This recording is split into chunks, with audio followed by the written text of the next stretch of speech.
Can you hear him? Good? No? Down or no? Welcome back to Indiana, the voice of college football, or Nebraska college football.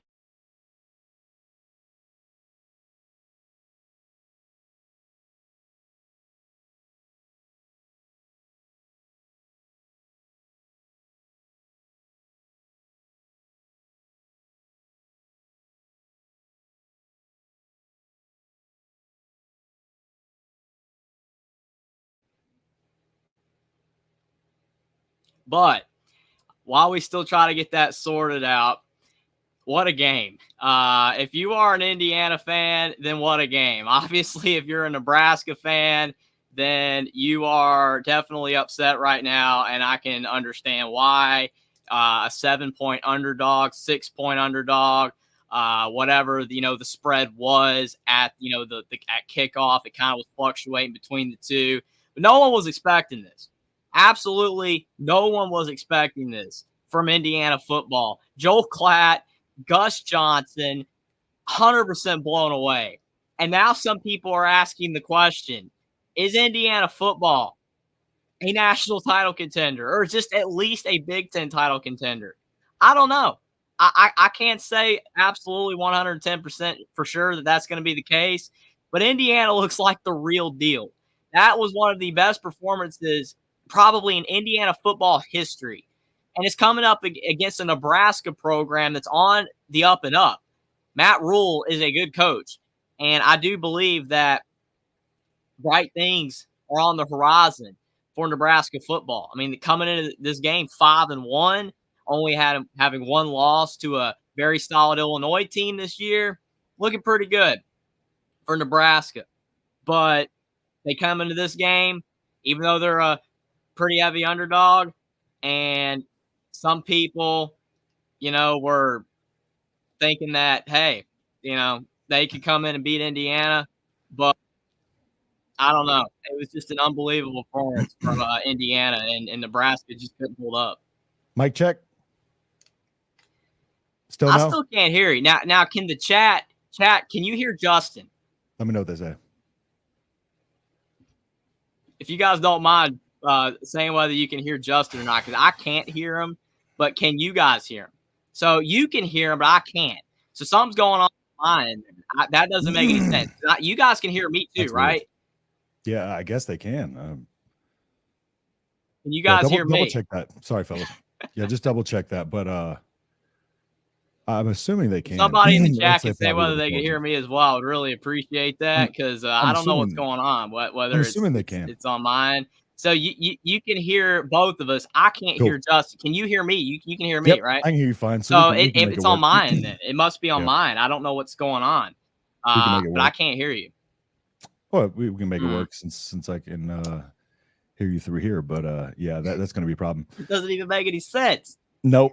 I don't understand. If everybody can hear both of us, but I can't hear you, that go doesn't to make any settings. sense. Go to settings. Go to audio. Man, yeah, it is a cell phone commercial. I even restarted my computer too, Justin. I restarted it just to make sure it wasn't on mine. I don't know. Back out and come back in. And let's see. All right, Husker fans. So just a real quick assessment of that. I guess my rational take. At the end of the day, I know it's one loss. One of the things that we've been hearing, or I saw on Twitter, one of the things that is being talked about, of course, is the firing of coordinators. And some people, I see saying that, but the thing about it is, it's not one of those instances where it's not one of those things where people are getting on you for criticizing or analyzing what happened. It's more so calling for midseason firings right now that probably aren't going to happen. It's just kind of counterproductive. So, but going by what we saw on the field, a lot of the things that I talked about issue-wise in terms of the play calling came to fruition today.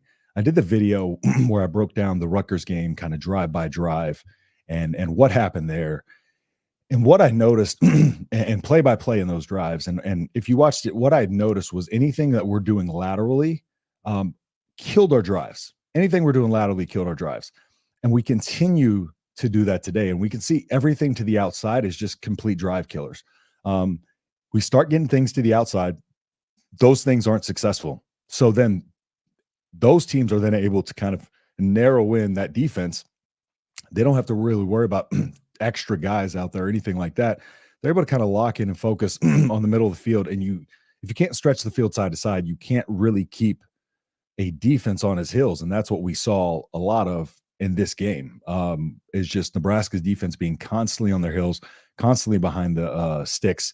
And a lot of flack, of course, is going to Raiola, but I can show you, like, or I can tell you too, and show you, but when watching the film, there's a lot of things that are being done that are not putting Raiola in a situation to succeed. There's situations where we're running just deep routes, just a bunch of deep routes and no checkdowns. We did a couple of those things early on in some of those drives where, we had the quick out route to Fedoni. He was able to go up and snag it. The run game, it's something that even though it may not be working, that we still need to go to it frequently. Illinois did that. In the Illinois game, they averaged under 3 yards per carry, right? But they were getting a few chunk plays in the second half with their run game. And that's kind of all you need. You just need to stick with the game plan. But right now, there doesn't seem to be much of a game plan. It's just kind of, we're going to go through this game. We're going to coach it the same way throughout. And it's the adjustments aren't being made. And what Kurt Signetti did today is he coached a masterclass, right? He, when Rourke, when they attack the sidelines, those are such tough plays because even when Nebraska had good blanketed coverage, it's still, Rourke put it in a place where his receivers can go up and get it. And you can see that connection that they have with them, right? They have playmakers on the outside. Nebraska lacks a lot of ability to separate with the wide receivers. And so some of these throws that Raiola's making that, are batted away or, kind of fall in no man's land, those are plays that are covered. And in the Purdue game, there was a situation where they actually had the play, they had a couple routes to the right side. They had 3 routes, 2 routes to the left, 3 routes to the right. But the 2 routes on the left were stacked and it was a high-low look, but they're just right together. And so they had one safety right here, or one corner, that all he had to do was he hung out there, right? And then he's got both of those plays covered because there's 2 wide receivers ending up in the same spot. That right there immediately takes a defender that you could be getting utilized on that side of the field, take it away from the other side of the field. It's small details. It's advantages. Sometimes one player of an advantage makes the difference, right? And that's what Indiana was doing a good job of, is they were doing a good job of just, taking what the defense gave, filling that void, and then that would set up those deep passes. And that's kind of what their identity has been this entire offseason, is attack the middle of the field, especially to the underneath, attack the middle of the field. And, when you do that, good things are going to happen because then that sets everything else up. So it's a high-low look where they're going to come down. And once you do that, it's going to go right over the top. Now, the tweet that I posted yesterday, and it was a question about what does Nebraska have to do to win this game? And the biggest thing that I said, and what I didn't see people saying, was stop Indiana's run game.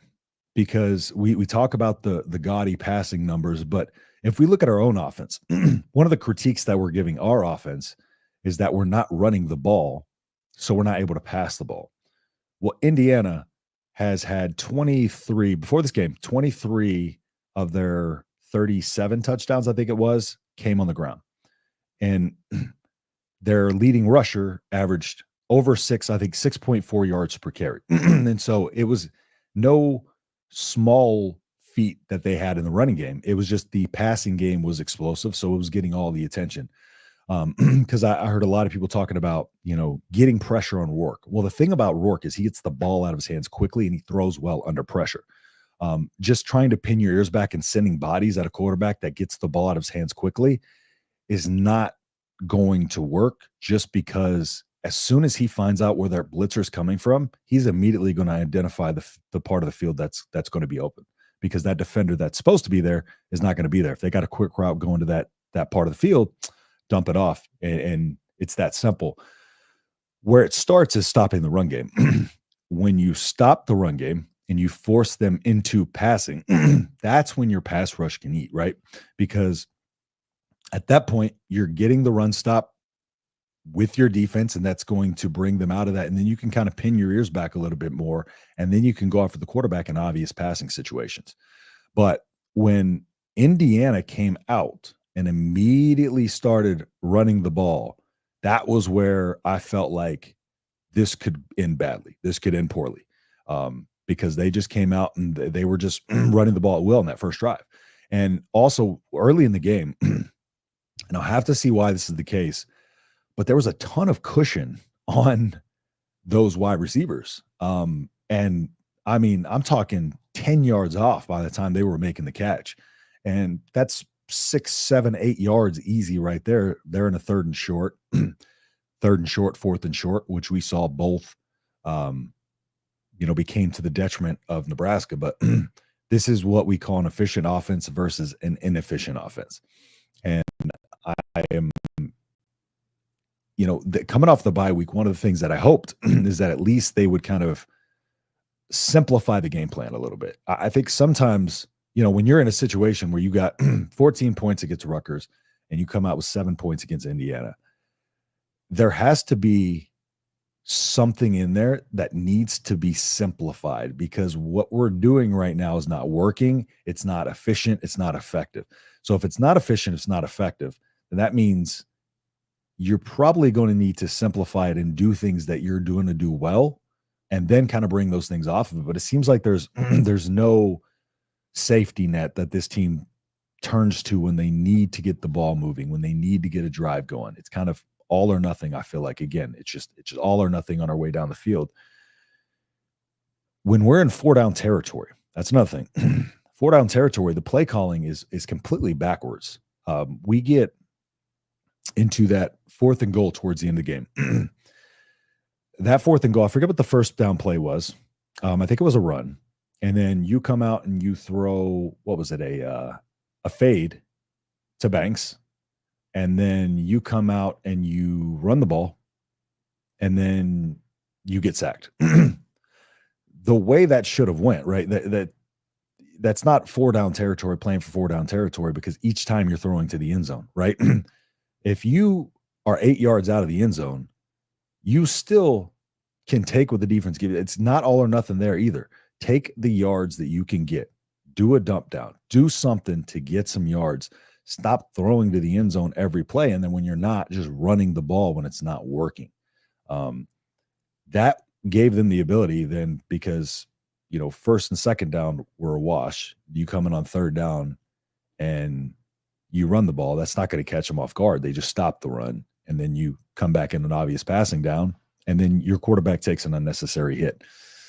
It's the devil's in the details, right? It's simple execution that's just not happening right now, and it's, especially out of the bye week, that's completely uncalled for. You have your first drive of the game coming off of a bye week, you can't score. That's very, very frustrating, because that should be the one that they do score. Now, looking at kind of the, I guess, let me get through some of your comments here, and I pulled this up on a different. I pulled this up on Firefox and not my Voice of College Football StreamYard. So I'm going to continue. I'm just going to call out your comments here, since I can't pull them up right now, why he's fixing that.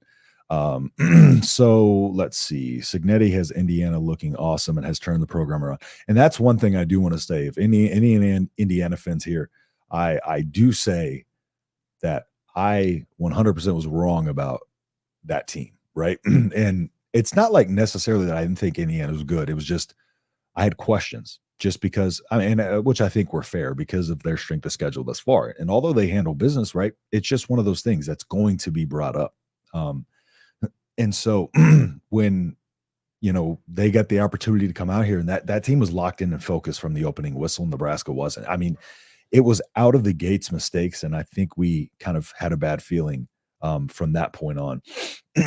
Now, let me see here. Here I'm fine. Oh, yeah, it was earlier. Huskers fans are embarrassing today. Yeah, it's just, and one of the things that I that I kind of think about during these games, right, is, or what I think some of the fans think about a little too much is that gets fans emotional. I think fans are a little too concerned about everything that's happening in the national media conversation or other fans talking trash to our fans, and it adds that little extra of emotion, like, I'm so tired of this feeling. But that's where I think a lot of this emotion comes from. And the sooner that you kind of don't worry about that stuff and understand the national conversation doesn't matter right now, right? Like, this is not a team that was expected to go to the playoff this year. It's not a team that was expected to compete for a national championship this year. So at that point, the national media is going to jump on and off board with you so fast, right? We've already seen it this season. So sitting there and kind of relying on like that is one thing, and I think that's going to get you emotional because then you're worried about what everybody's saying about it, what the responses and all this other stuff. But at the end of the day, you just got to reset, turn the page, and get to the analysis part of this and find out what went wrong. And I think that's the biggest key to kind of handling that emotion during some of these losses. So props to Indiana taking it to us, got out coached again. Absolutely. Yeah, 100%. Nebraska's embarrassing. Raul would be gone. I don't think that's the case at all. Props to Indiana. Nebraska did everything they've done offensively before. Again, yeah, exactly. It was kind of a repeat story. Sad is so tricky. He doesn't even know what he calls. Half the time, I feel like that may be the case. Or that like he's just kind of like throwing a dartboard at the play sheet. It's like, all right, we're rolling with this. Hey, what's up? Yeah, I'm back. Sorry about that. I had to cut that off. I had to switch to a different device. I had to switch to a different device. I got it. Okay. Yeah, that was another device that was not playing. It was not working. So we're back. We're back. Cool. Sorry about all that. That was crazy. Well, I'll have to get all that stuff figured out in the future. But I will say, and I heard some of what you said just now when I was getting back on the here. Now I can hear you. Yeah. The thing is that this shouldn't have been a blowout game. No one was expecting it to be a blowout game. Yep. If you had told me Indiana was going to win this game 56-7, I would have said you were insane. And if I'd have said it, you would have said I was insane. 100%. On either team. Like if you said Nebraska would win 56-7, say like this should have been a close game. I don't know. All I know is that was one of the best performances I have ever seen from Indiana football. Yeah. Ever. And I don't know if it's sustainable. Obviously, they got some tougher games coming up against Michigan, Ohio State, and all that kind of stuff. But Nebraska's not a bad team with what they've done so far. Like looking at their resume, people were saying it was more impressive than what Indiana's done. And I agree. Yeah. But then Indiana at home, I get all that. It's at home, but that shouldn't matter. Like Gus Johnson and Joel Klatt said, if this was Ohio State or Michigan, when Michigan was really good, beating Nebraska 56-7, this is one of the best teams in the country. Yep. Indiana does it, and people are still like, Well, I think it's about time that Indiana definitely enters that conversation and needs to be in the top 10. Just overall, like I'm asking the question now, is Indiana up there in the tier with like Penn State, because I still put Penn State a tier below Oregon and Ohio State. I think naturally we should, but is Indiana up there in that tier with Penn State, because they can score the ball. Penn State, can occasionally, but they're not consistently scoring points like Indiana is. And their defense is really good, but our defense was good as well. So And kind of what I was talking about earlier, some of those plays weren't defensive lapses on our part. It was just better offense, right? It was y'all's receivers playing the ball better ball skills, better timing, and Rourke just putting the ball exactly where it needed to be. And that was one of the reasons why I was like, us trying to go in here and be like, we need to do this, this, and this to Rourke. That's why I didn't think that game plan was the best. I thought we had to take things away around it. And that's why I focused so much on talking about the run game yesterday, was because you put yourself in an advantageous situation if you can stop that run to be able to put more guys, put your linebackers back in coverage and stuff like that, and then put them in obvious passing situations and pin your ears back. That opportunity was never there. And without that, Curtis Rourke is so, quick with his reads and quick to get the ball out of his hands. It's going to be a long day if you can't stop that run, because that is a good run game and it's the lesser of the two evils, I mean, do you think that this result was more Indiana being really good or Nebraska not being as good? Because honestly, I think it's just Indiana was really good. I don't think Nebraska's a bad team. But what are your thoughts? I think it was Indiana being really good, because a couple things here, Nebraska did have a couple of opportunities, inside the 10, and that 4th and 1 that you pick up and you fumble. It's just like, and then the play that changed the game. I agree. Yeah. Like you could tell from then it was like Indiana was controlling things. If Nebraska gets that, maybe things are a little different. But the thing about that is though, even if the game kind of goes awry, I don't know if you can still hear me. I can still hear you. Okay. The game, like right there, even if the game goes awry and y'all still drop 56 at the end of the day, right? Like that's at least 21 points right there that Nebraska could have potentially had to make it somewhat of a better scoreboard. But still, at the end of the day, so I think there's things Nebraska did to hurt themselves, but do I think it mattered at the end of the day? No. We would have lost that game regardless of my opinion. Thing with me that really impressed me more so than just the fact that Indiana dominated the game is that it didn't matter who was in the game. And I think toward the end, Nebraska started to basically just quit. They kind of looked like they quit. But honestly, though, Taven Jackson, the backup quarterback, comes in for Indiana, does just as good. Awesome. And then Indiana, Nebraska.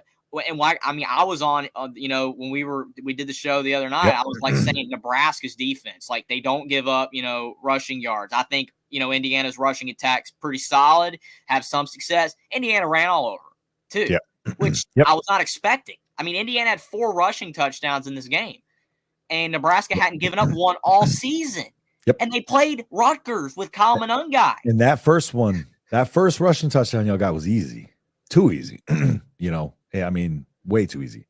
It seemed like the defense kind of, checked out of the game.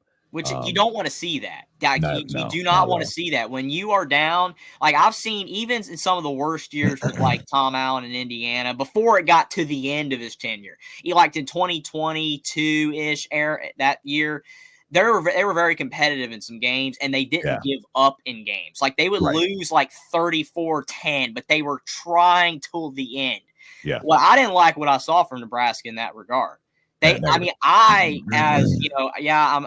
an Indiana fan, and the Indiana representative, the voice of college football, so I mean, I'm going to be I'm leaning toward IU in my analysis, but I'm being completely unbiased as well and saying that even if I wasn't, have a slight lean there, I watched this game, and I just saw Nebraska check out, and it's like, you can't do that. You cannot do that. Because even if they still lost 56-21, 56-28, it's like, at least you didn't, or like you said, a couple of the things went the other way, and it's like 42-21. It looks better. It's still like you tried, you were giving effort, it didn't go your way.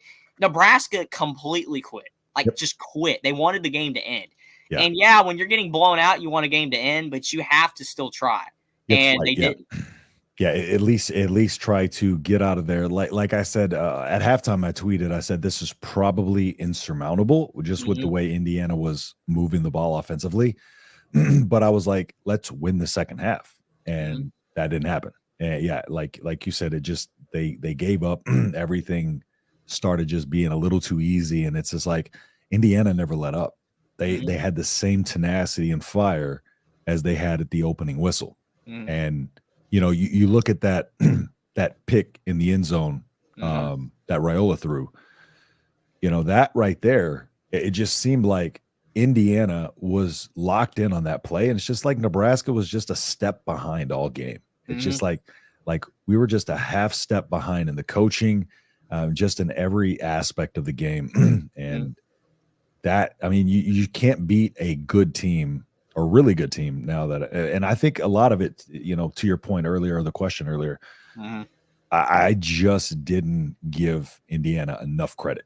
And that I can own, because I've been wrong before. I'll be wrong again, but I have no problem admitting that Indiana is much better than I expected. And I think that has a lot to do with it. It's just a lot of the same old same for Nebraska. But one of the things that I think, kind of is another problem is I think like the hyperbole, when we're talking about Nebraska starting the season, we came out and we're like, okay, Nebraska 5-1, 4-2 after that opening stretch. Like, people would have accepted that coming into the season. But now, everybody was talking about 7-0 going to Ohio State and playoff contenders. And that's kind of where I think a lot of the too lofty of expectations came from. And I understand Indiana's in year one under Kirk Cignetti, Matt Rule's in year two, but two different types of rebuilds at the same time.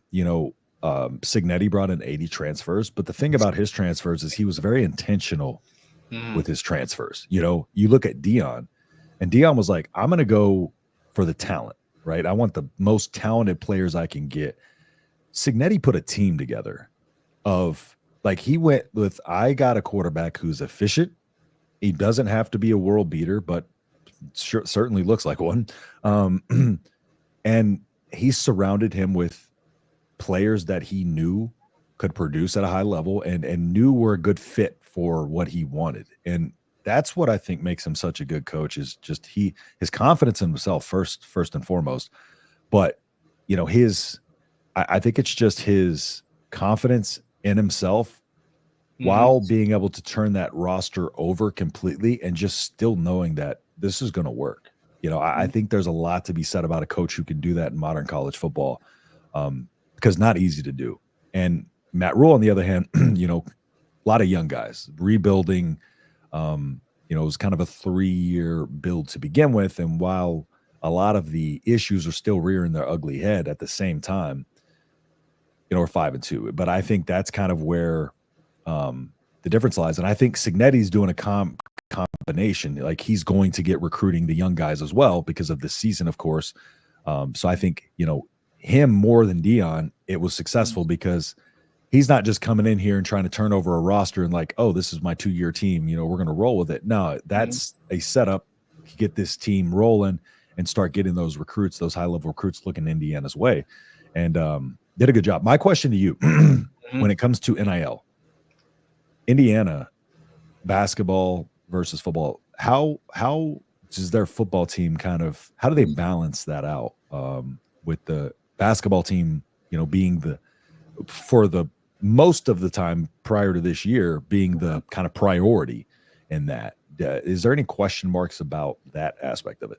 Well, absolutely. I think, especially around 2, 3, 4 years ago, the gap was a lot wider in the fact that Indiana basketball was all the focus. It's like, well, Indiana football is Indiana football. It's just, they're not good. We've never been good. It's no big deal. But then with all this realignment and with these teams joining these conferences and realizing football's what's driving everything, the athletic director for Indiana, Scott Dolson, was like, all right, we got to get good in football. And if we don't, we might be in trouble. Not saying we're going to get kicked out of the Big Ten, but you never know at this point, because we've seen the unthinkable these days in college sports. Maybe Indiana would get kicked out of the Big Ten because their football team is terrible. So he was like, all right, Tom Allen, we love what you did. You were one of the winningest coaches in Indiana football history. Had some of the most success in the last 25 years. You had $20 million left on your buyout. We fired you. Yep. Indiana has the third highest buyout of a coach in football history. That's crazy. Indiana. So Indiana was like, we're done. We're not getting anywhere. They brought in Cignetti. He's making right now about $4.5 million a year, which is toward the bottom of the Big Ten. Severely underpaid. But that was the first contract. 100%. There's a really good chance he gets an extension after just this year. He should. They better back the Brinks truck, because that's going to be important, is keeping him from getting lured away to bigger schools. I'm worried about that. I don't know what it is about Cignetti. He just seems like the type of guy, though, who wants to stick it out of a school like Indiana and build like a legacy. You know what I'm saying? Mm-hmm. Like, I feel like that's just the type of guy Cignetti is. I think if Indiana offers him extension, he's going to take it and not think twice, personally. I think you just got things rolling too good there. If you go to a big school, you look at Kalen DeBoer, right? You go try to follow up. The expectations are so high there. You know, look at Ryan Day following up Urban Meyer. The guy loses one time a year. He loses to Oregon by 1 point, and people are calling for his head every single year. You know what I'm saying? So it's like, he's got a good thing there. And I think like he's just got this, I think he's got this underdog mentality about him. Mm-hmm. And I think that's what makes him so good. He's got such a chip on his shoulder. And you could tell he's just a football guy, right? That dude never looks happy on the sideline, no matter what's going on.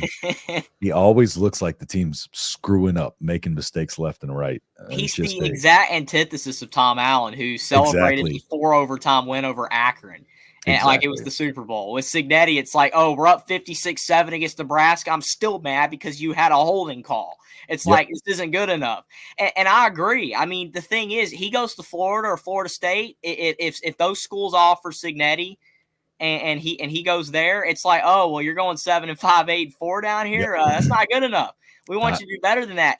If he wins a bowl game in Indiana, it's like, okay, they haven't won a bowl, Justin, since 1991. That's they haven't won a bowl game since 91. They should have beat Tennessee in the Gator Bowl. I was one.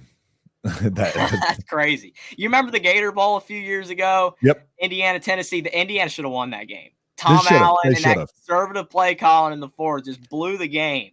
It was just dumb stuff like that kept rearing its ugly head, right? Like, and he didn't learn. It didn't seem like Tom Allen learned from his mistakes over time, and I think that was what it was. It just couldn't get you over the hump.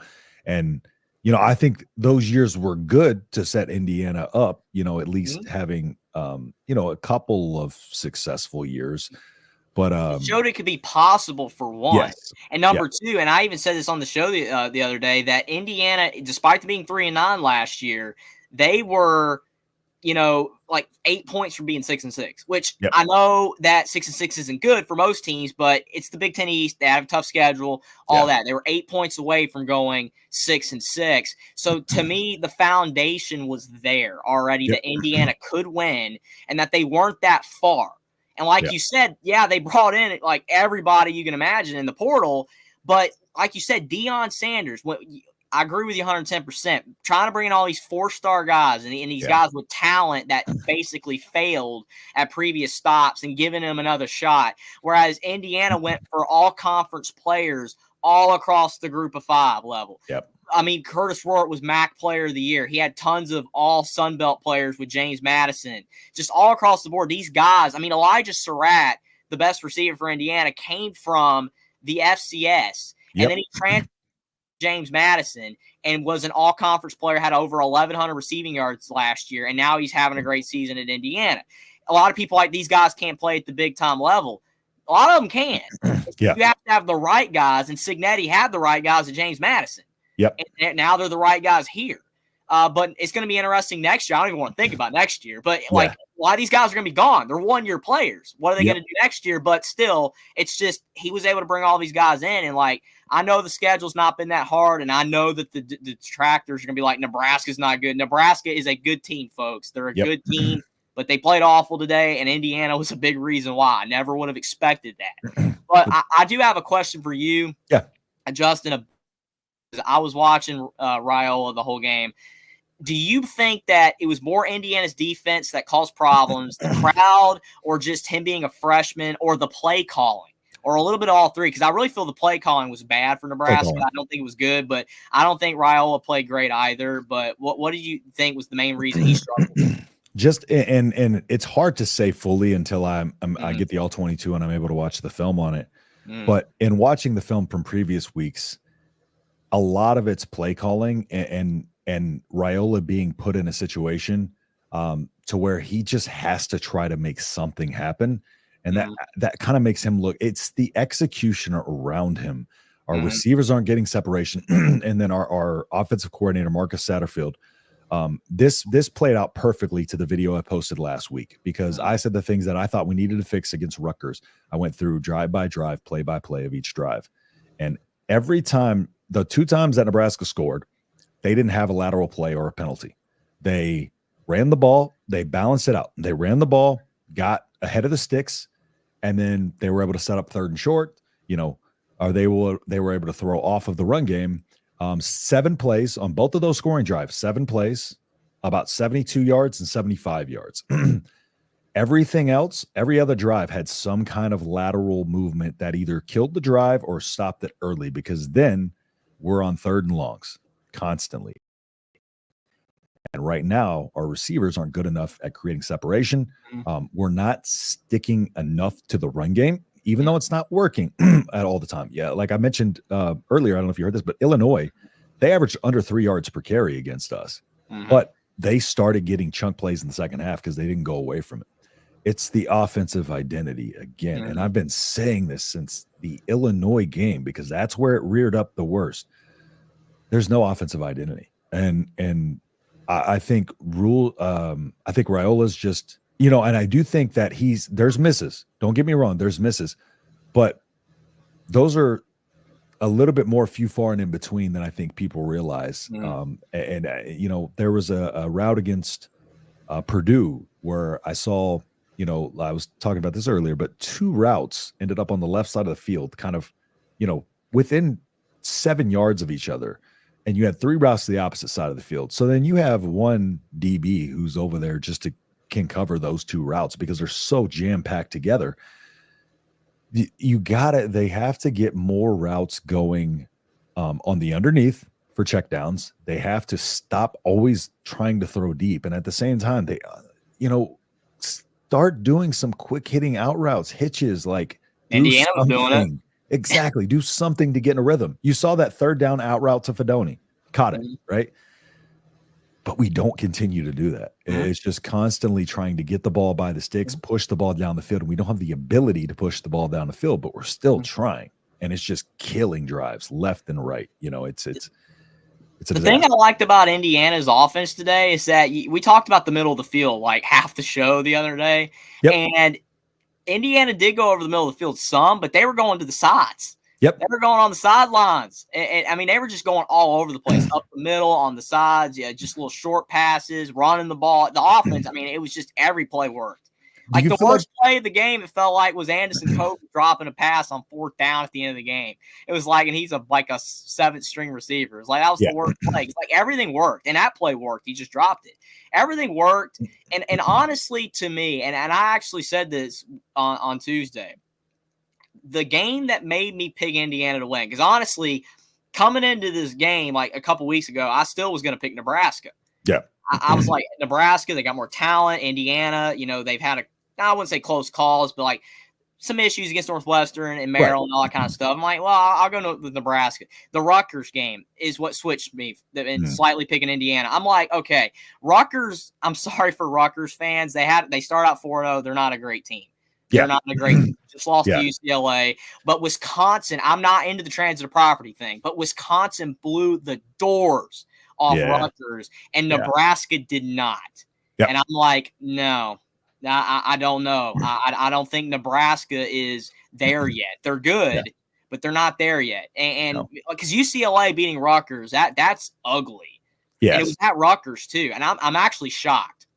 I'm actually shocked that they did, because Rutgers was at home, and Shiano usually finds a way to get them enough wins for a bowl, which they still might because their schedule is easy, but not looking as good right now. And Steven says more talent's debatable between Nebraska and Indiana.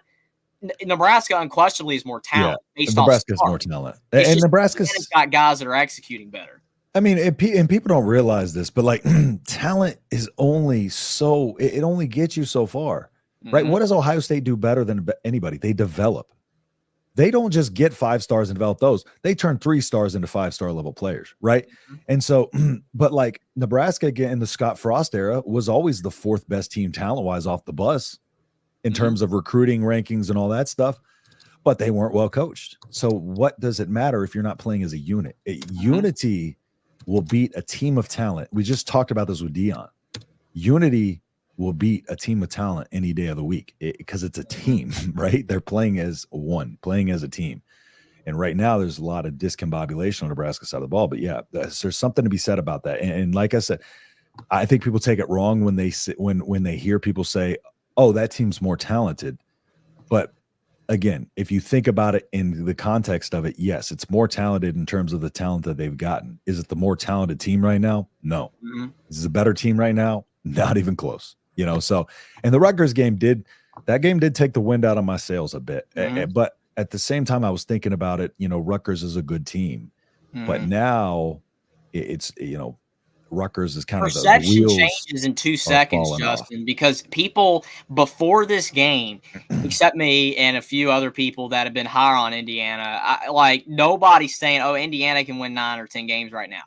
No, every single person on social media, I mean, Nebraska fans were and I'm not saying nothing about Nebraska fans, but Nebraska fans on social media, I saw Nebraska fans. They were like, Indiana's trash. We have some wild fans. And I'm just like, there's not that much worse than Nebraska. I still think Indiana's, you know, look better overall, especially last couple weeks. I picked a close Indiana win, and they were like, no, you're insane. What are you talking about? Nebraska's going to win 40-0. And I'm like, okay, all right, that's fine. I mean, I get it.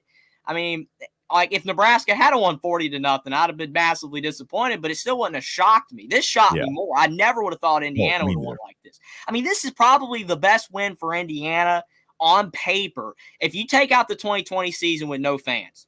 Yeah. Because there were no fans. Penix was insane, but they weren't as good of a team that year to me. They beat Michigan that year. I know they did, and that was great. And they beat Penn State. But to me, taking out that year, this is the best win for Indiana in over 30 years. To me. Because of the stakes and the manner in which it happened. Yes. Fox noon kickoff. Fox kickoff. Like everybody's like, let's give Indiana a chance. That's even what the broadcast team was saying. Are they the real deal? Is this legit? I mean, even John Mellencamp was on Big Noon Kickoff, and he was like, I think Indiana might win. I think they might win. Everybody was like, maybe. It was just no one expected this. And this is why this is the biggest win over 30 years for the program. I think it might be longer because if you look at it, like even I think it might be the biggest win y'all have had because the one thing that I'm going to say is this happening in 2024 matters so much because we are in this new arms race of college football and the portal and NIL where it's, what have you done for me lately? Right. And for Indiana to come out and kind of establish themselves in this Big Ten, that's going to go a long way. Social media, you know, and all that stuff, recruits see all of that. That's all going to go a long way. The atmosphere that they're going to have. I almost think just in terms of just kind of what college football has become, that almost makes it more valuable in a way. Yeah, absolutely. Like literally when you look at the fact that, you know, the Indiana football, like social media, the Twitter account for Indiana, and I know no one cares about followers and junk. I don't, but I feel like in this case it matters. Indiana football back in like when Tom Allen got fired had like 105,000 followers on Twitter. They have 132,000 right now. People are jumping on the bandwagon, even non-Indiana fans. People are like, okay, well, Indiana football, it doesn't matter what they've been doing the last 60 years. They've been losing. Like now, people are like, I want to jump on the bandwagon. I'm following this team. And like you said, I agree. I think what you're doing right now matters a whole lot more than what you did 30 years ago. That's what I keep telling Indiana basketball fans. It's like, yeah, you got the history. Yeah, you got the banners. You're not winning anything. So it's like, it doesn't matter. Like, Same with us. Cares? Same with us. You don't hear me bringing up the 90s ever. First off, I like barely remember it because I was 5 during the 95 championship, 7 during the 97.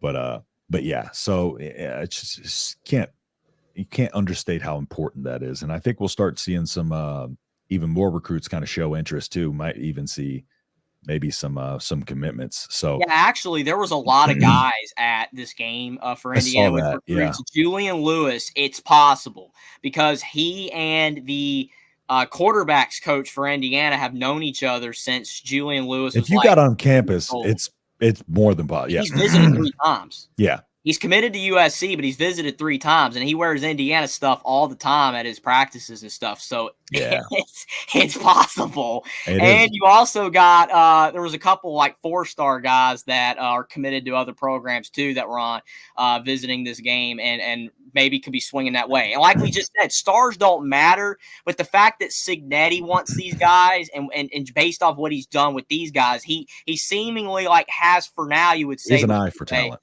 Of like he knows who to get, not just the guys like, oh, you got talent, but you're not going to try. Like these guys are gonna, give the effort because that's what's is problematic with a lot of programs like A&M under Jimbo Fisher. You had the talent, you had more. They had the #1 recruiting class.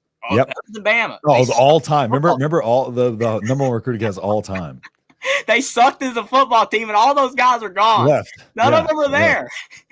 I'm just like, it doesn't matter. Recruiting classes, like at the end of the day, when the 2 deeps come out, most of those guys are probably going to be gone from a school like that. But I'll try to jump into some of the comments here. Again, I can't pull them up because I pulled this up on a different stream. Yeah, I can't pull them up either because I'm in a different device. So I apologize about that mess. Oh, that was fine. Crazy. You're fine. Joe Schmo's insignificant in the grand scheme, but I feel as soon as their QB was hurt, they should have sold out to the run. Instead, we gave up like 2 TDs before the half on the ground.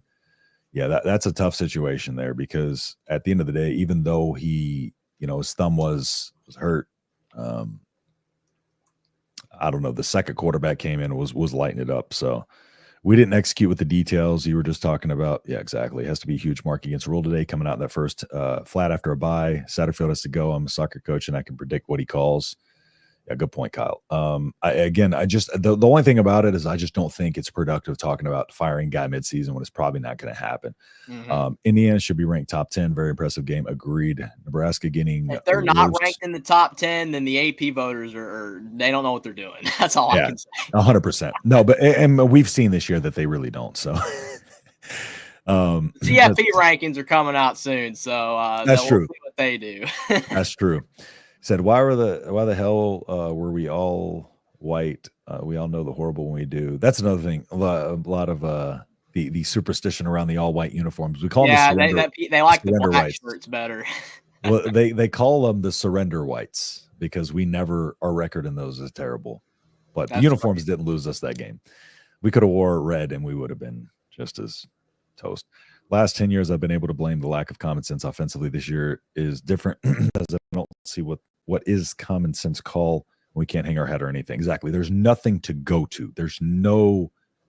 We're going to fall back into our safe offense. There isn't a safe offense. It's just we're scoring points or we're not. We're in a rhythm or we're not. We can drop 20, 30 or we're dropping 7, 14. But and I said coming into this game, I said we have to hold Indiana under 30 to beat them. Wow, Indiana was good all the way around. Wish you were wrong players, predictable plays, got beat 1-on-1, lame offense, defense getting torched again and again. Yeah, Nebraska can't blow anyone out. Nebraska sure can get blown out.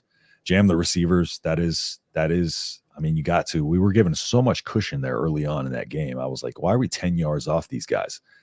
Yeah, that didn't make any sense. It's just too easy. Yeah. The good thing is it only counts as one loss, puts everything in perspective. I think that's my biggest takeaway is like, it sucks. And we got to look at the score for what it is and the performance for what it is. But sitting here and being upset about it, we just got to turn the page as fans too, and just look forward to next week and hopefully getting some of it cleaned up. The only thing that worries me, Justin, for Nebraska, because I've been looking at their schedule. It's tough. There's a shot, and I don't want to say this, but I know as well as like all Nebraska fans know, I already know what you're going to say. A massive Nebraska fan or anything, but I do like the Cornhuskers pretty decent enough, so I watch them. But there's a shot they lose every game down the rest of the season, and then Matt Rule's in big trouble. I mean, okay, you got UCLA, but they just beat Rutgers.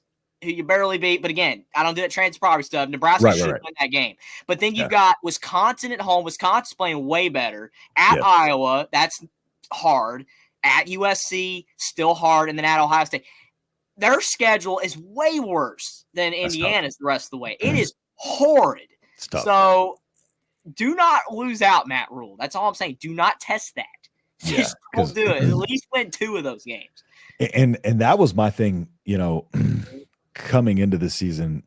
You know, everybody was talking about the start, but I was like, you know, padding the wins early in the start. Like, I would rather end the season with some momentum.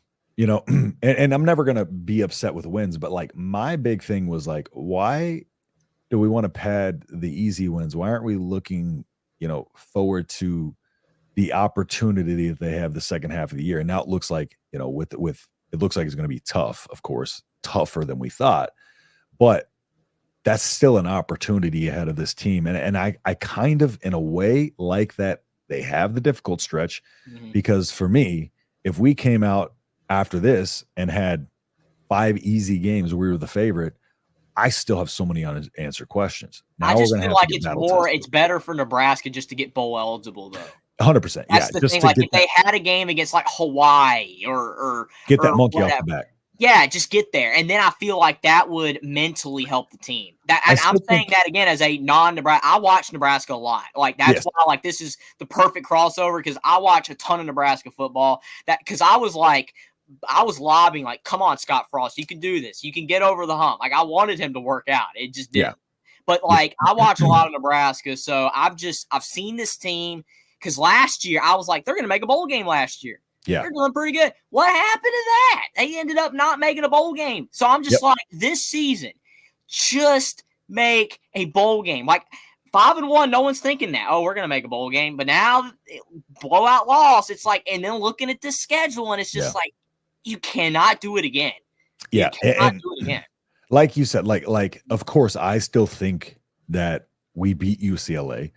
However, you can't go in thinking that, because UCLA just got a little bit of momentum and Nebraska just got a lot of wind taken out of their sails. And this is another instance where I know we're playing Ohio State, you know, next, but they have to respond in some way and have some kind of success somewhere. Just in that play game. Better against Ohio State than against Indiana, and that'd be great for Indiana fans too, because they'd be like, "Oh, we're better than Ohio State."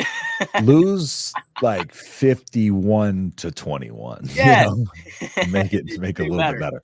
But I think if we see somewhat of a cleaned up performance against them, at least we take a step. But we just need to see something different. We see something different. And it kind of has success, even though we lose that game. We're expected to lose that game by a lot. Probably will. But we got to take the small wins where we can get them and understand that we're probably going to get blown out of that game. Let's try to look for little details of what we want to see from this team in this week to set them up for that back half of the schedule, or that back, 4 games after that. Because road games, USC, that's a very interesting game. Iowa, that game's always close, hard fought. And Nebraska continues to beat themselves. Iowa doesn't. And then you have Wisconsin, who's playing lights out. It's just, a funny that now that USC game almost looks more winnable than the other two. It's weird. The Indiana game, how weird it is. That's what I was telling people this season. It's like the Indiana game got much harder, but like early in the season, I was like, but the Wisconsin game, UCLA game, the Iowa game, they look easier. Well, starting to not look as easy again. That's how perception changes so quick. Did you see Steven's comment, though? If Rule doesn't survive Nebraska, go get Signetti. Come on. Hey, no way. Come on, man. No way he's coming tonight. No. After that, ain't no way. Ain't no way. Because he's already got one. I like Nebraska, Justin, but no. It's never happening. Well, we're not getting rid of Rule. I'm just going to tell people that. We're not getting rid of Rule. Rules does not deserve to be fired. Like, I like the one thing that I have just been kind of telling fans and is that this was supposed to be kind of a 3-year build. So I'm going to give them the 3 years. And then from there, we can see, assess from there. But, people were calling for Satterfield to be fired last year. And of course, they're calling for him to be fired again, and things have to improve, no doubt about that. But like I said, I just think that's something that is counterproductive for us. But yeah, and one of the other things too, if people to try to detract from Indiana for this, I don't care who you are, beating a team that bad is difficult. And Nebraska was 27th in the rankings. You know, it's not like we were a 100 ranked team, but even if we were, it's hard to beat a team that badly in college football, especially today's age where the games. That's what I kept saying about Indiana beating UCLA by more than Penn State, by more than LSU.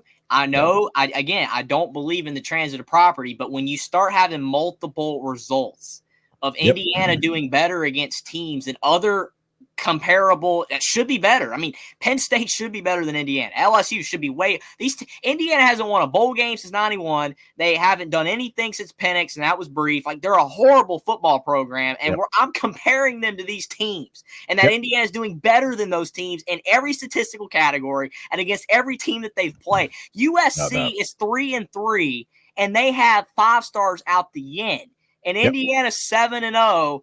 And just beat Nebraska, a team that should have beat them probably. And they got a bunch of 2 stars and 3 stars. And I don't even know what to say. I'm blown away at this. It's so impressive, man. Like I feel you, because I'd be the same way. I'm just like, it's got to be a great feeling after all of this time of, you know, the heartache and the pain of that. And then your basketball team not being good as well. Yeah. I mean, I'm an Alabama fan as well. I don't know if you knew that, Justin, but I'm an Alabama fan. And I just started watching Indiana because, like, they're just bad. And they were my feel-bad team. Like, they're horrible. And now my feel-bad team, the team I feel sorry for, is better almost than the team that I root for in Alabama. What is going on right now? Exactly. It's a wild world we're living in. But, hey, this is what I like to see. This is why I can't find any reason to hate on Indiana, because – like, how can you not root for that story, you know? And something different, you know? Like Vanderbilt. I mean, I was sad Alabama lost to Vanderbilt, but I'm happy for Vandy. Exactly. Like, that's an incredible story, too. And then they followed up, beat Kentucky, and, like, they're on the verge of being ranked, too. It's crazy. I think that's another thing that like, helped me deal, like, with this loss kind of, is just, like, I don't dislike Indiana in any way, you know? So it's one of those things where it's just, like, it is what it is, you know. Sucks, it hurts, but, like, I'm not that upset about it, because it's not like if we would have lost like that to an Iowa or something like that. But yeah, just a great story all around. Like I said, that's what I would have done if Nebraska won. I'd have been like, well, you know, it's been a great season so far for Indiana, you know, and like they're losing to a Nebraska team, like they're on the rise again. It's nice to see them win it again. You know, they deserve some bright things that going down their way. So it's like they've been bad for a long time too. So it's like I'd have been like, it's all right, you know, like the Washington game. Let's go on to the Washington game. Like, to me, I mean, there's just some teams like you don't want to lose to. Like, you don't like Indiana, you don't want to lose to Purdue. Like the Michigan State trophy, I mean, that one matters, but it doesn't matter like Purdue though. Right? Yeah, exactly. Yeah. Yeah, Purdue sucks. The brass spittoon. Most people don't even know that exists still. The Purdue sucks line got played multiple times. I think we all dislike Purdue, to be honest with you. Let me dive into some more of these comments. Let's see. Yeah, literally everybody just keeps saying the Purdue sucks, and so does Michigan, Ohio State from Signetti, and then everybody keeps saying the "I win, Google me" line. Like, I literally, Google me. He said that he said it because he was so exhausted that day, and people kept asking him, like, right when he got hired, "Are you going to be able to actually turn this team around?" And he's like, "I win, Google me. I don't want to talk about this anymore." And then now it's gone viral, and they're still talking about it a year later. Like, everybody's just saying it. They got to Google them no more. So let's see. Wow, Indiana was good all the way. I think I've had that one. Jam receivers when you're playing against a team that has a great short passing game is essential. 100% agree. You got to jam them and disrupt their timing. You got to disrupt the timing, man. Let's give Indiana the credit to them, though. It's not that we're bad. Yeah, exactly. They're pretty damn good, and we'll probably make the playoffs 100%, especially after this one. Jam the receivers. Good thing is it only counts as one loss. I think I already saw that one. Let's see. Tune in the fourth quarter. Why was Harburg in the game? What happened to Raiola? Did they pull him because it was a blowout and Rule wanted to play some backups? Yeah, it was. I mean, he had that weird rolling of his ankle, but kind of like he wasn't healthy. Yeah, it seemed like Harburg probably came in because it was a blowout and to keep Rayola healthy. It was a little bit combination of That's the why two. Indiana didn't have Rourke, because he hurt his hand, and that's something to monitor as well. I mean, he's probably going to be out maybe a week. He might play because they said with the glove, maybe he can wear a glove, but you can't throw as well when your hand has a glove on because you can't grip the ball as well. So that's interesting too. So unfortunately, both quarterbacks got a little dinged. Yeah.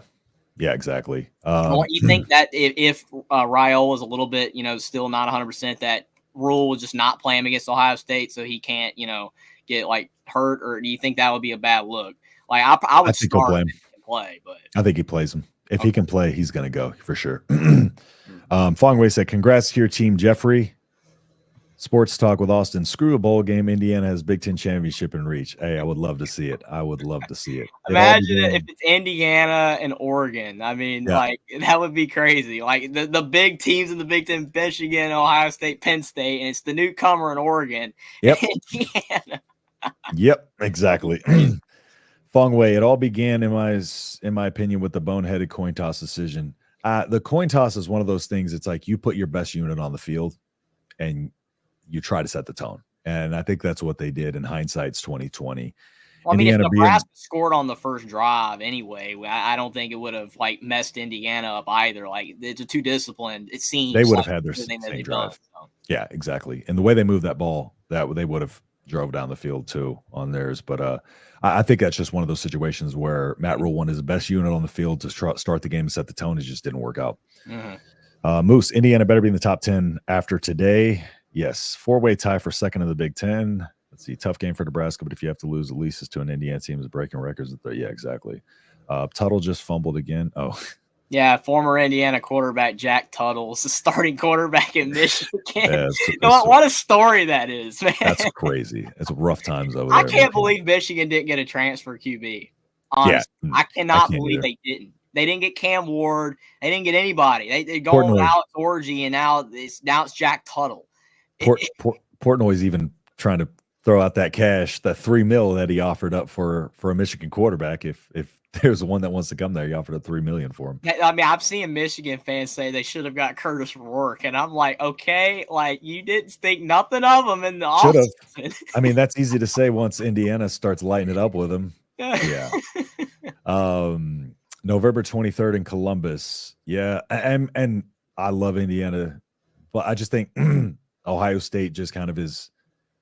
It's you. I think you understand, right? Ohio State they have talent and they play really good as a team. Now, I think Indiana can go in there and make a game out of it, but I think that game got way more interesting. Indiana, for whatever reasons, has had a knack of competing with Ohio State in the past. They just can't beat the opposite of us. Exactly. Because, I mean, literally in the Kevin Wilson and early Tom Allen eras, there's been several games like they were tied at half or they were winning in the third quarter or whatever, and then they just lose by like 17 or 10 or whatever. But like they're competitive with it for a long time. Because I think the 2015 game, they lost like 34-27. Obviously with Penix in 2020, they had a one possession game at the end, had a shot. But they haven't beaten Ohio State since 1988. And I'm still looking at the Michigan game and I'm like, it's Michigan. Like, let's not, okay, Indiana's just going to beat them now. Like, people are just saying that now. I'm like, no, pump the brakes.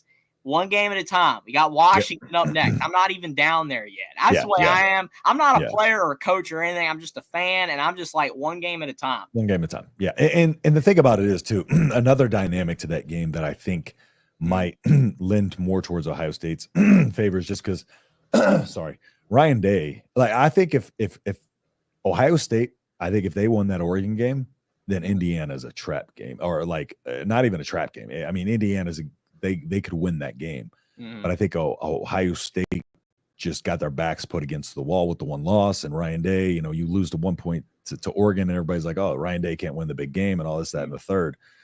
I'm almost wondering if that team just has this chip on their shoulder now that's going to make them really, really tough to beat. Yeah, and I mean, especially if Indiana's undefeated. I mean, Ohio State's going to do everything they can to be like, oh, we're not letting you win. I mean, and nobody thinks less of Indiana if they lose that game at all. Nobody thinks any less of Indiana if they lose that game. Absolutely not. I mean, like if they're 10-1, people just be like, wow, what a season they had. I mean, losing 100%. Ohio State, no shame at all. I will say, and we didn't talk about this much on Tuesday, but do you think that Nebraska having Ohio State next week, made this game a little bit harder on them? I don't know. Like, I don't know if they would have been closer if they just had like a Hawaii or Purdue next. I don't know, but I don't know. To me, and I that was another reason I picked Indiana, was because Nebraska's Ohio State up next. I didn't say it on stream though. Yeah. I don't think that might have something to do with it, but still shouldn't have lost like this. But maybe I it don't had think so. something to do with it. I won't give them that out personally. Okay. I mean, it's possible, but like that's no excuse for that. Just you can't do that. Yeah, losing like 31-24, and you could say okay, maybe, but I agree. Yeah. I'm just trying to look at all different angles. No, for sure, and that's still like looking at this game, and I'm like, the score, Justin. I mean, that's I'm a great used to point. Indiana in 4 overtimes with Akron, and now they just beat Nebraska 56-7. I'm blown away at the score. I feel like right now where you're at is like you're trying to grasp if Indiana's that good, and I'm like, Indiana's that good. You know what I'm saying? I'm trying to be objective and fair. I don't want to get ahead of myself. I'm one that makes. I will point out if Nebraska loses a game because of this, that, and the third, I'll point that out. But there's just nothing that can justify that performance that we saw today, in my opinion. Nothing. And there's no excuse for that. Yeah. And I really just think Indiana put it on us. I just think they're that good. I still think Nebraska had the opportunity to score more points, but it's not a ton more, so. Illinois, Iowa, Indiana, Ohio, 4-way tie for second in the Big Ten. Yeah, previous games I watched secondary get burned numerous times. That because we need help in the secondary, we're not getting the defensive pass rush given the opposing QB. Those two play off each other for sure. Yeah, Indiana's number 1 in the Big Ten again. Tied with Oregon at the top. Yeah, but one of the things that in the 2 games that Nebraska's defense has gotten ran to the woodshed, those teams kept our defense on their heels, kept them guessing. People were out of position. And it gets discombobulated back there, and people get out of their spots, and then other people move out of their spots to try to help over to the next guy. It's just one of those situations where it's just like in that situation, you're just trying to figure it out, but you're playing from a half step behind. I do think our secondary, coming into the season, our secondary depth was a concern. So, and Tommy Hill not being 100%, he was limping out there. He's our top corner. The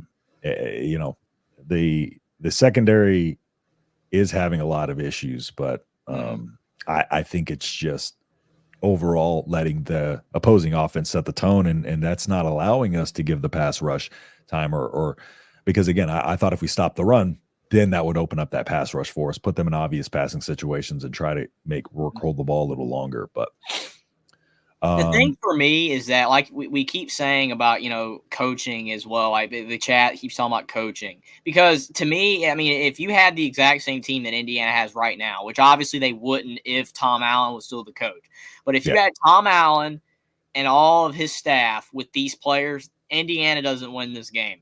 Right. Exactly. Even if they did, they'd win by like 1, and that was a coaching point. They would not win most likely. Yeah. But like the reason they won is because they have the coaching too. The coaching is incredible. And that's what I'm worried about as well. A lot of people aren't talking about this because, Indiana might be able to pay Signetti, like maybe get him an $8 million contract. I think that's possible. I think they could do that. Indiana's top 20 in NIL from what I've read all across the board. He brought his whole staff with him though too. They're gonna have to pay him. That's the issue. If they pay Signetti and he can't keep the staff around, well, they win. Because Tom Allen won because he had Kalen DeBoer. He had Kane Womack, and then those guys left, and then it was just Tom Allen. They paid Tom Allen, but they didn't pay those guys. And actually, since Indiana's made a bowl game, all of the assistant coaches are getting raises too. They're getting like bonuses, a lot of incentives for their contracts, so they're getting paid more. But it's still very small compared to what Ohio State and these other programs are paying their assistants. So I wouldn't surprise me. Indiana's QB coach goes to Bama or goes to Clemson. That would be tough, because you still have Signetti, but you don't have these other guys are the big reason as well that they're this good. They got great coaches, and I'm worried about those guys leaving as well. So to your point, Tony White makes $1.6 million as the defensive coordinator. So I think the highest paid guy in Indiana right now is like $1 million, which that's a far cry early Tom Allen era, the most they were paying assistant coaches was like 500,000, 400,000, Yeah, 500,000. Indiana's upped the game. They're They've still upped, way behind the big programs, but that's why when people are saying like Indiana can't keep Signetti or Indiana is not competing, they are competing because Indiana was paying these guys 5-6 years ago 400,000, 500,000. Tom Allen back in 2019 was making 1.5 million a year. Yeah, exactly. 1.5 million. Signetti's making 4.5 right now. So it's a lot better than it used to be. 100%. And we've gone a little over on time, which I mean, I'm not really too worried about, but just for the sake of time, you know, I appreciate Jeffrey, appreciate you doing this joint stream with me. I do want to say, everybody, if y'all want to go check out his stuff, just go, you know, Indiana Voice of College Football, of course. Y'all go check out his stuff over there. He just started on that channel, but he's been doing this a while. So do you just want to tell the people where else they can find you as well? I appreciate it, Justin. Definitely Indiana at the Voice of College Football. The channel's been out for about a month now, and the perfect time. I mean, I never in my life had thought it'd been this perfect a time to start talking Indiana football. I've been calling into the Mark Rogers, the Voice of College Football, for years about Indiana, and he's like, "Oh well, Tom Allen, Indiana, they're terrible, Jeffrey. Well, how are you hyping them up?" Now I'm downplaying them. Yeah, exactly. And then it happens, and you're like, "Ah, crap," you know. So I love how that definitely works. Indiana at the Voice of College Football. And you can also find me on my YouTube channel, Only Talk Sports, where I talk college football, college basketball, NFL, and NBA. Just dropped a video on Tony Bennett retiring, which is insane. I mean, you got Tony Bennett, Jay Wright, all these just leaving. A lot of it, I think, is NIL. I really do in the portal. They just don't like it. Tony Bennett literally said that's the reason. So Signetti can handle it, obviously. Tony Bennett couldn't. And it doesn't look like Virginia is in the place to compete, unfortunately. But yeah, absolutely. I appreciate that. Appreciate you guys if you sub, definitely. And sub to the Nebraska channel. I'm sure most of you guys definitely already are the Nebraska fans. But if you're not, sub to the Nebraska channel, the Voice of College Football, because Justin's been doing a great job over here. And hopefully eventually Nebraska and Indiana can own the Big Ten. Let's do it. I look forward to that day. Trust me. So, and of course, y'all can find me over at Nebraska Voice of College Football if you're not watching there, and Big Ten Show, as well as _H-Town Husker on X. So again, thank you everybody who joined us, even the Indiana fans who came in here and got your trolling. You know, hey, we deserve it. I mean, if we give it, we got to be able to take it. So you can let me have it all you want. It is what it is. That's what I'm here for. I'm here to take the beating. So, but yeah, I think that'll close the show. I don't even know if you're in the StreamYard, so maybe I should go get in the StreamYard so I can actually end the live stream. No, I'm not in it either. I can't even end the stream. I'll hop in there to end it. So again, yeah, thanks everybody for tuning in, and I'm going to hop in here and in this live stream somehow without trying to ruin everything. Oh, I'm in. Okay, cool. Oh, now I can hear myself twice. Hold on. All right. We're good now? Yeah. Okay. Now I can end the live stream. So again, thank you everybody for joining us and tuning in. I will probably post maybe a quick rapid reaction to this game. So y'all stay tuned for that. I don't know if it's going to be today or tomorrow. My camera cut off because I opened it in another stream. So that being said, I will see you in that video. And again, go check out Jeffrey's stuff over there. And I'll see you on the next video. Peace.